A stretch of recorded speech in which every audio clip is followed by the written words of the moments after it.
आज हम due point and humidity पढ़ेंगे। एक बात समझ लो बेटा, अर्थ सरफेस पर 71% ऑफ वाटर प्रेजेंट है and due to constant evaporation of water, water vapours are always present in the atmosphere. Evaporation की वजह से एटमॉस्फेयर के अंदर यानी कि एयर के अंदर वाटर वेपर्स हमेशा प्रेजेंट रहेगी और यही वाटर वेपर्स एयर को मॉइस्ट बनाने का काम करेगी। ठीक है, तो एटमॉस्फेयर के अंदर जो मॉइस्चर प्रेजेंट होगा उसी का नाम होगा ह्यूमिडिटी। तो ह्यूमिडिटी की डेफिनेशन क्या है? The moisture present in the atmosphere is called humidity. Clear है यहां तक? अब एक बात समझो, अभी हमें पता चल गया है कि एयर के अंदर वाटर वेपर्स है और वाटर वेपर्स के वहां पे मॉइस्चर प्रेजेंट है। सही है। अब ये वाटर वेपर्स एयर के अंदर कितना होना चाहिए, इसका भी एक लिमिट है। जैसे कि मानो हम लोग एक एग्जाम्पल लेते, इमेजिन करना है बेटा, यहाँ पे मान लो अपने पास एयर है। अब हम लोग एयर कंसिडर कर रहे हैं और ये ड्राई एयर है। मान लेते हैं 1 kg ऑफ एयर हमने लिया हुआ है। तो इस 1 kg ऑफ एयर के अंदर 49 grams of water vapour present होना चाहिए। ये इसकी मैक्सिमम लिमिट है। कितना? 49 grams of water vapour. 1 kg of air के अंदर 49 grams of water vapour present होना चाहिए। अगर इस एयर के अंदर 49 ग्राम से ज्यादा वाटर वेपर अगर प्रेजेंट होगा तो जो excess amount of water vapour है वो उसका कंडेंसेशन होना स्टार्ट हो जाएगा। कंडेंसेशन हो रहा है, इसका मतलब वो जो वाटर वेपर्स होंगे उनका ड्रॉपलेट्स में कन्वर्जन स्टार्ट हो जाएगा। तो इसकी लिमिट है कि 1 kg ऑफ एयर के अंदर कितना वाटर वेपर होना चाहिए? 49 ग्राम्स ऑफ वाटर वेपर होना चाहिए। ये इसका मैक्सिमम पॉसिबल कंटेंट है। अगर इतना होगा इसका मतलब एयर जो है ये एयर सैचुरेटेड है। किसी भी एयर के अंदर अगर मैक्सिमम पॉसिबल वाटर वेपर अगर प्रेजेंट हो, इसका मैक्सिमम पॉसिबल वाटर वेपर कितना है? 49 है। और अगर इसके अंदर 49 ग्राम्स ऑफ वाटर वेपर अगर प्रेजेंट होगा, इसका मतलब ये जो एयर है इस एयर को कौन सी एयर बोलेंगे हम? सैचुरेटेड एयर बोलेंगे। ये बहुत इंपॉर्टेंट है बेटा समझना, सैचुरेटेड एयर किसे कहते हैं? सैचुरेटेड एयर का मतलब होता है the air can content maximum possible water vapour. इसके अंदर मैक्सिमम पॉसिबल वाटर वेपर अगर प्रेजेंट होगा तो इसका मतलब वो सैचुरेटेड एयर है। और ज्यादा होगा तो, इससे अगर ज्यादा रहा तो वहां पे कंडेंसेशन होगा, मतलब जो excess amount of water vapour है वहां पे वो ड्रॉपलेट्स में कन्वर्ट हो जाएंगे। सही है। अब और एक बात सुनो, अगर मानो यही एयर है, और एक बात बहुत इंपॉर्टेंट है, तो आप ये जो अभी हम लोग ले रहे हैं ना, यहाँ पे एक पर्टिकुलर टेम्परेचर भी रखना जरूरी है। कौन से टेम्परेचर पे हो रहा है? ये 40 डिग्री सेल्सियस पे हो रहा है। ये बहुत इंपॉर्टेंट है। ये 40 मतलब कोई एयर जो है वो ह्यूमिड है या फिर वो ड्राई है, ये सिर्फ ये वाटर वेपर डिसाइड नहीं कर रहा, ये टेम्परेचर भी डिसाइड करता है कि वहां पे टेम्परेचर कितना है। ये केस जो है, ये जो फिनोमिना है, ये 40 डिग्री सेल्सियस पे हम लोग कंसिडर कर रहे हैं।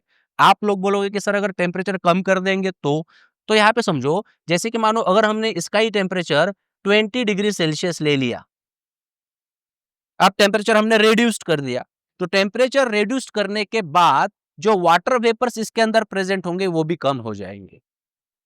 ठीक है, तो 20 डिग्री सेल्सियस के लिए यहाँ पर रिक्वायरमेंट बन जाएंगी 14.7 ग्राम्स ऑफ वाटर वेपर इसके अंदर प्रेजेंट होने चाहिए। अगर इतने वाटर वेपर इसके अंदर प्रेजेंट है, इसका मतलब वो एयर सैचुरेटेड है।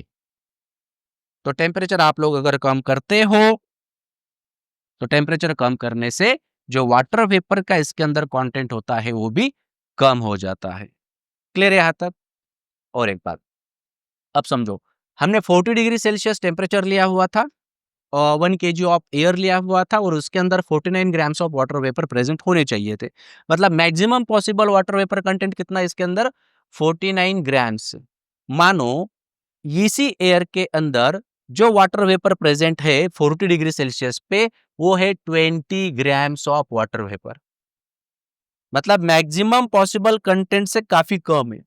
49 होना चाहिए था, लेकिन कितना है? 20 ही है। ठीक है, तो ऐसी जो एयर होंगी जिसके अंदर बहुत ही कम वाटर वेपर प्रेजेंट होगा, ऐसे एयर को ही हम लोग अनसैचुरेटेड एयर कहेंगे।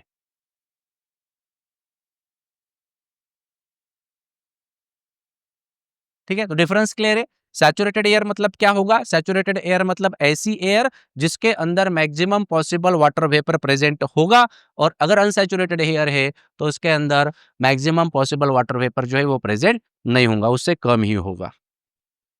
ठीक है, तो हम क्या कर सकते हैं? देखो, कोई अनसैचुरेटेड एयर हो तो उस अनसैचुरेटेड एयर को हम लोग सैचुरेटेड बना सकते हैं। कैसे? टेम्परेचर कम करके। अगर हम लोग टेम्परेचर कम कर देंगे तो ये जो रिक्वायरमेंट है, ये रिक्वायरमेंट भी तो कम हो रही है कि नहीं? अगर टेम्परेचर डिक्रीज करते करते करते, जैसे कि मानो कोई एयर है, एक फिक्स वॉल्यूम की आप एयर ले रहे हो, और वो जो एयर है वो अभी अनसैचुरेटेड है। अगर अनसैचुरेटेड एयर होगी तो आप उसका टेम्परेचर कम कर दोगे। टेम्परेचर अगर कम हो रहा है तो उसके अंदर जो वाटर वेपर प्रेजेंट होगी वो भी कम होना स्टार्ट हो जाएगा। जैसे कि मानो कम होना स्टार्ट हो जाएगा, इसका मतलब क्या है? जैसे कि अभी ये एयर है, अब इसका टेम्परेचर कितना है? जैसे हमने लिया था अभी 40 डिग्री सेल्सियस है, और इसके अंदर मानो 15 grams of water vapour he present है। ठीक है, 40 डिग्री सेल्सियस के लिए कितनी रिक्वायरमेंट थी इससे पहले वाले एग्जाम्पल में? 49 ग्राम्स। अभी टेम्परेचर तो उतना ही है, और एयर जो है वो 1 केजी ही है, लेकिन इसके अंदर वाटर वेपर कितने प्रेजेंट है बेटा? अभी यहाँ पे 15 ग्राम्स ही प्रेजेंट है।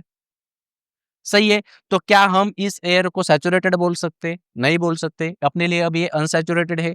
तो इसी अनसैचुरेटेड एयर को मुझे अब सैचुरेटेड बनाना है, तो हम क्या करेंगे? ये वाला जो टेम्परेचर है इसका, इसे कम करना स्टार्ट कर देंगे। मानो अभी 40 से 30 आए, 30 से 20 आए, अब 20 डिग्री सेल्सियस जैसे ही हम लोग आ रहे हैं, तो 20 डिग्री सेल्सियस के लिए रिक्वायरमेंट कितनी की थी बेटा? 14.7 ग्राम्स की थी। इस वाले पहले एग्जाम्पल में हमने देखा था। ये देख लो, 20 डिग्री सेल्सियस पे रिक्वायरमेंट कितनी बन रही है अभी? 14.7। मतलब अगर हम लोगों ने टेम्परेचर कम कर दिया तो उस कम टेम्परेचर पर एक पॉइंट हमें ऐसा मिलेगा जिस टेम्परेचर पर ये जो अनसैचुरेटेड एयर है वो सैचुरेटेड बन जाएंगे। समझे? और ये जिस पॉइंट पर होगा, जिस टेम्परेचर पर होगा, उसी टेम्परेचर को हम लोग ड्यू पॉइंट टेम्परेचर कहते हैं। तो इसकी डेफिनेशन है अपने पास। Suppose unsaturated air is air at a certain temperature is taken. तो हम क्या कर रहे हैं यहाँ पे? अनसैचुरेटेड एयर कंसिडर कर रहे हैं, and its temperature is decreased. उसका टेम्परेचर हमने कम कर दिया। जैसे 40 डिग्री सेल्सियस था, तो वहां से हमने कितना कर दिया इसका temperature? 20 degree Celsius. A temperature is reached at which the air becomes saturated with vapor। तो एक टेम्परेचर हमें ऐसा मिलेगा जिस टेम्परेचर पर ये अनसैचुरेटेड एयर सैचुरेटेड में कन्वर्ट हो जाएंगी, और उसी टेम्परेचर को हम लोग ड्यू पॉइंट टेम्परेचर कहेंगे। क्लियर है? अब इसके बाद जो है वो है रिलेटिव ह्यूमिडिटी। अब रिलेटिव ह्यूमिडिटी एक रेशियो है बेटा। जैसे कि यहाँ पे समझो, मानो कोई एयर है अपने पास, इसका एक फिक्स वॉल्यूम है और इसके अंदर एयर प्रेजेंट है। अब इस एयर के अंदर क्या होगा? इस एयर के अंदर वाटर वेपर्स प्रेजेंट होंगे। ठीक है, और ये जो वाटर वेपर्स है इनका खुद का कुछ ना कुछ मास होगा, तो उस मास को हम बोलेंगे एक्चुअल मास। सबसे पहले हमें ये वैल्यू पता होनी चाहिए, कौन सी? Actual mass of water vapour present in the air for the given volume. ठीक है, actual mass of water vapour content in the air in a given volume, ये वैल्यू हमें सबसे पता होनी चाहिए। सेकंड थिंग क्या है? अब इसके अंदर ये जो वाटर वेपर प्रेजेंट होगी, अब ये डिसाइड करेंगे कि whether the given air is saturated और नॉट। तो उसे सैचुरेटेड बनाने के लिए कितने मास की जरूरत है, उस वैल्यू से हमें इसे डिवाइड कर देना है। तो कौन सी वैल्यू की बात कर रहे हैं हम अभी? Mass of water needed, mass of water vapour needed to make the air saturated in that volume.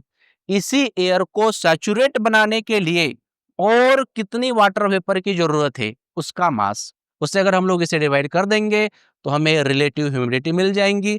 100 से मल्टीप्लाई कर दो तो उसका परसेंटेज मिल जाएगा। तो उसको हम लोग क्या कहेंगे? Percentage of relative humidity. तो रिलेटिव ह्यूमिडिटी की डेफिनेशन क्या है? It is the ratio of actual mass of water vapour content in the air in a given volume to the mass of water vapor needed to make the air saturated for that volume। तो इन दोनों का ratio अगर आप लोग लेते हो तो हमें रिलेटिव ह्यूमिडिटी जो है वो मिल जाती है। तो ड्यू पॉइंट जो है बेटा, due point temperature, due point तो हम समझ लिए ड्यू पॉइंट क्या है। उस ड्यू पॉइंट पर जो रिलेटिव ह्यूमिडिटी होती है वो हमेशा 100% होती है। एमसीक्यूज में क्वेश्चन आ सकता है, तो याद रखना है relative humidity at the due point हमेशा 100% होंगी। अगर रिलेटिव ह्यूमिडिटी 60% से ज्यादा है, कितने से? 60% से। 60% से ज्यादा अगर रिलेटिव ह्यूमिडिटी होगी, इसका मतलब जो एयर है वो ह्यूमिड है, एयर इज ह्यूमिड। लेकिन अगर रिलेटिव ह्यूमिडिटी 60% से कम है, इसका मतलब एयर जो है बेटा वो ड्राई है, एयर इज ड्राई। ये बात भी याद रखना, ठीक है। If the relative humidity is more than 60% then air is humid, and if relative humidity is less than 60% then we can say the air is dry. Okay.